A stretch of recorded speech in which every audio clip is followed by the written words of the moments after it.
Buana rasa ya sedekah nuwun inggih menyisihkan sebagian rezekinya untuk yang membutuhkan Kang Sarto menehi gelar seni lan budaya hiburan kanggo para warga masyarakat Kecamatan Brebek lan sumrambahi para warga masyarakat wonten ing Kukuban Kadipaten Nganjuk. Heeh.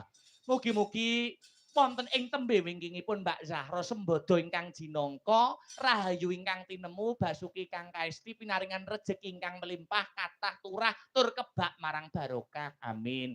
Sumrambahe dongane awake dhewe gandeng iki ya bekerja sama karo Kecamatan Brebek mula ora ana salahe donga kanggo seluruh warga masyarakat Kecamatan Brebek. Heeh, Muga-muga warga Brebek kabeh sing hadir bengi iki, muga-muga tansah pinaringan sehat walafiat, pinaringan ayem lan tentrem. Heeh.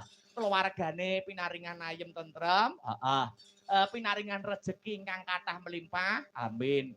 Sing kagungan sakit utawa gerah enggal pinaringan waras. Amin amin Allahumma.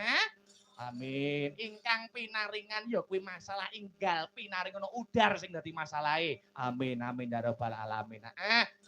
Sumrambahe kabeh pecinta wayang, para YouTuber kabeh. Heeh.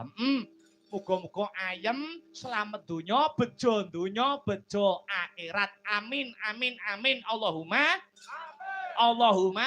Amin. Eman, eman. Eman, eman. Oh. Eman, eman. Eman, eman.